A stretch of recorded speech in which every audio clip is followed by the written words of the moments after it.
On a quiet night in Port Harcourt, a tall, handsome man stepped out of a swimming pool. But the moment water touched his skin, his reflection disappeared. No shadow, no reflection, nothing. He dried his body with a towel and instantly became normal again. He checked the time, smiled, and whispered, "Tonight, I will find her." He arrives at a luxurious rooftop lounge. He is charming, wealthy, elegant, but never drinks water, never stays under rain, never touches glass mirrors. He sees a waitress, Idara, a beautiful, humble girl, hardworking, respectful, from a struggling family. He leaves her a 500,000 naira tip, then returns the next night, and the next. Finally, without warning, "Idara, marry me." She is shocked. He is rich, he is gentle, he is everything she ever dreamed of. So she accepts. Idara marries a billionaire whose biggest fear is water. He never swims, never showers with her, avoids rain, avoids pools, avoids beaches. Idara always thought she understood life. She believed in hard work. She believed in patience. She believed that good things came slowly, step by step, little by little. But when she married Kofi, nothing was slow. Nothing was little. Everything happened like lightning. One day she was a restaurant waitress. The next day she was living in a mansion that looked like it came from a Hollywood movie. At first, she loved it. She loved the marble floors. She loved the massive bedroom. She loved the walk-in closet where her old clothes looked confused among luxurious handbags and dresses. And she loved Kofi most of all. He treated her kindly. He spoke gently. He bought her gifts even when she didn't ask. He kissed her forehead every morning and said, "My queen." But something strange started happening almost immediately. Something small, something she ignored, something that should have alarmed her. Yet, she pushed it aside the way someone pushes aside a fly. It began the first morning in the mansion. The sun was bright. The birds were singing. Idara woke up feeling like royalty. She wore one of the fancy silk robes Kofi bought.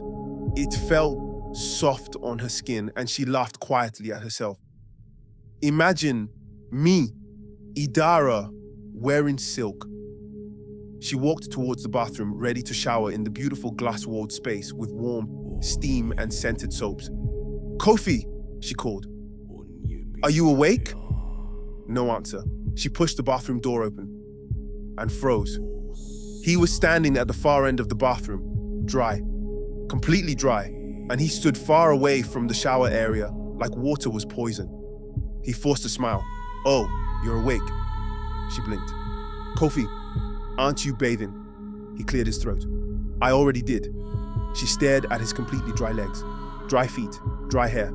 Everything was dry. "You already did? When?" He avoided her eyes. At dawn, you were asleep."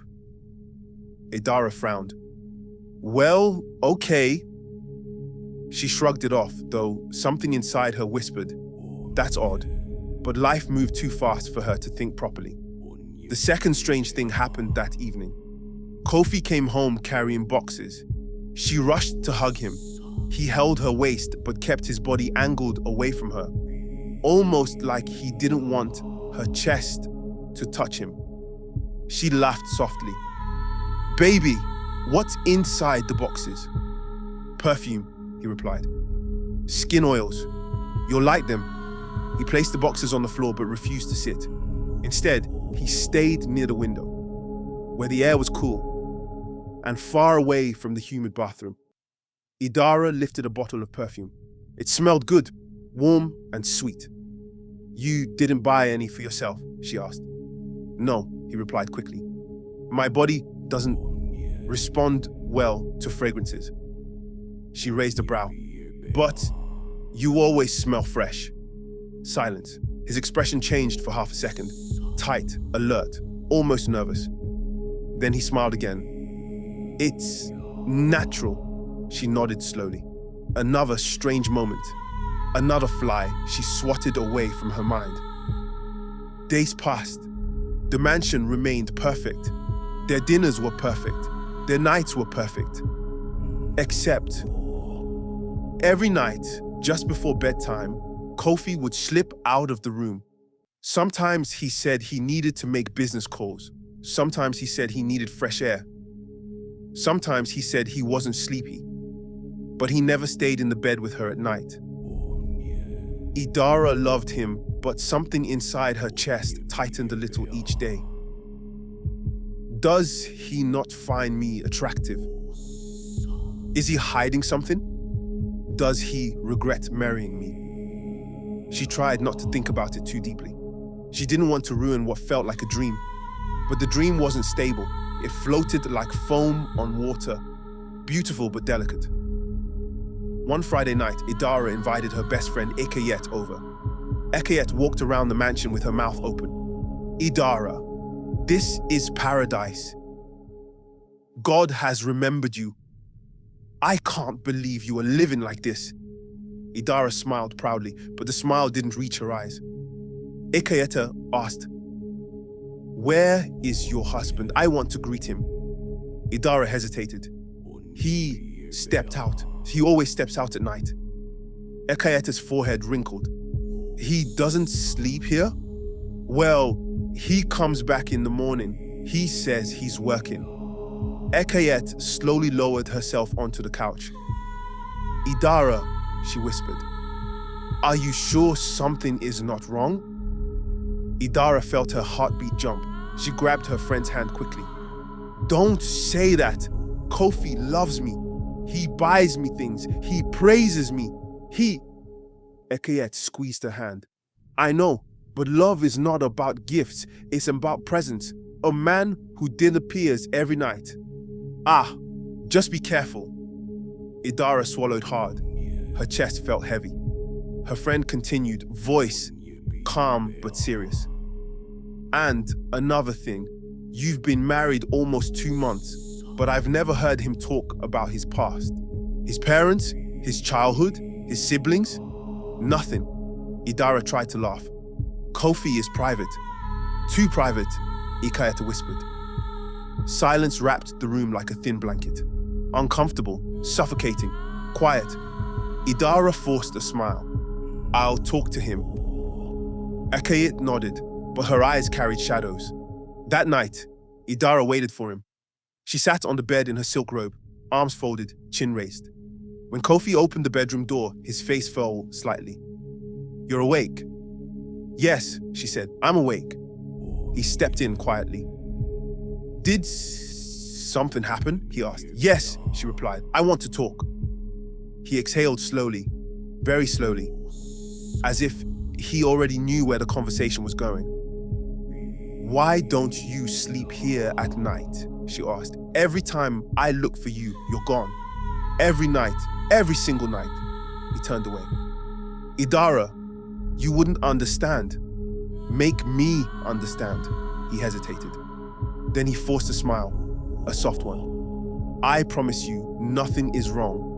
I work better at night. I move better at night. Move where? She asked sharply. Outside, he said.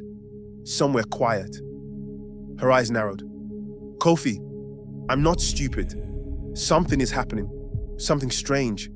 Something you're not telling me. He faced her again. His eyes were different. Softer, sadder, older, but he didn't answer. He simply walked to her, kissed her forehead, whispered sleep, and left the room again. Idara stared at the door long after he was gone. Her heart pounded loudly in her chest. Whatever he was hiding, whatever he was protecting, whatever he was avoiding, she was determined to know. No more pretending, no more ignoring, no more pushing questions aside. She would find out, even if it scared her. 3 days later, the truth began to surface. Slowly, like a creature rising under dark water. It started on a sunny afternoon.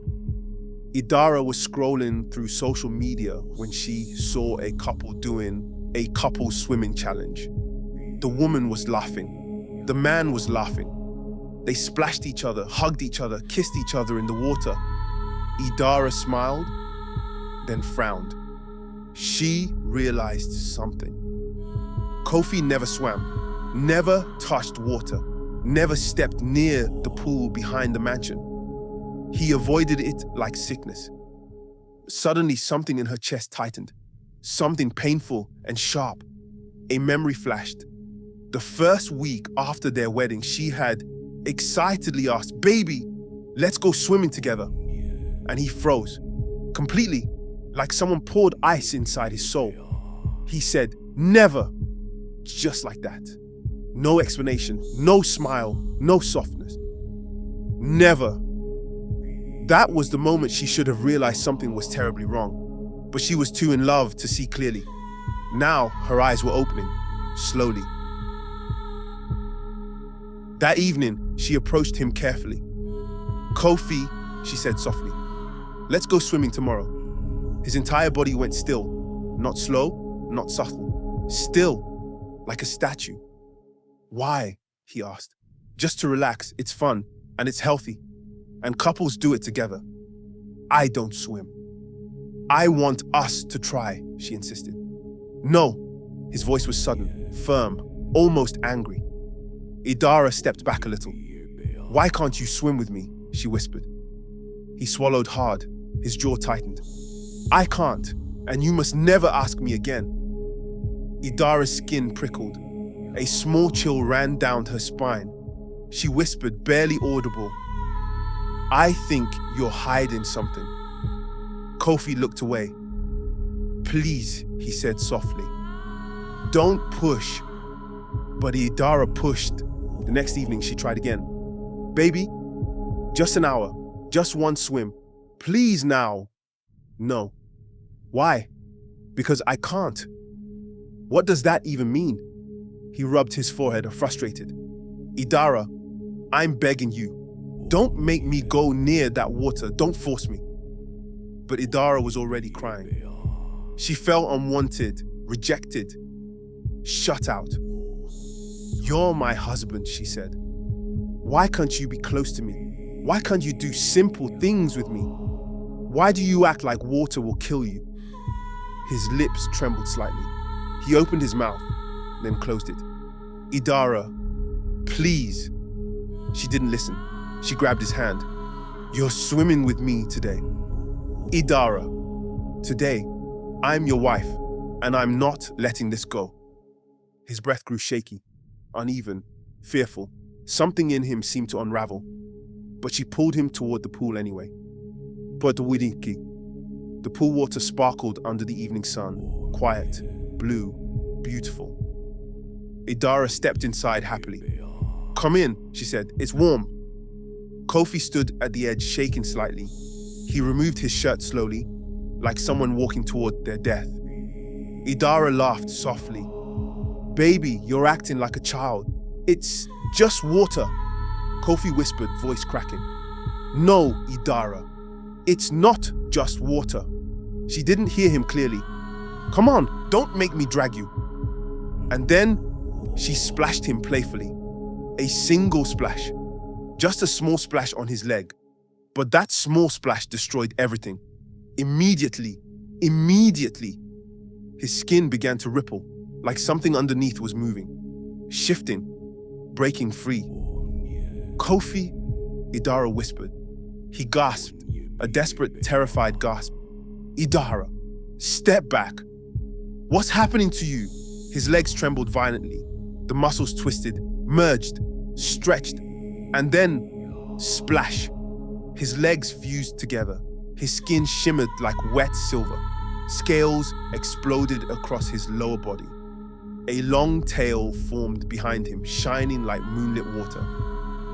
He groaned in pain or transformation and fell forward into the pool. Idara screamed. "Kofi!" Oh, he splashed wildly, not like a drowning man, but like something becoming what it truly was. His eyes opened underwater, bright, glowing, inhuman. He shot out of the water, half man, half fish, tail slicing through the pool. Idara turned and swam for her life, arms flailing, heart-pounding eyes wide with terror. "Kofi, what are you? What are you?" He reached toward her, face twisted in fear and desperation. "Idara, wait!" But she was gone, swimming as fast as she could, her scream echoing through the quiet mansion.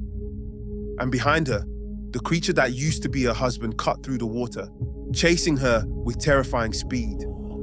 Her nightmare had just begun,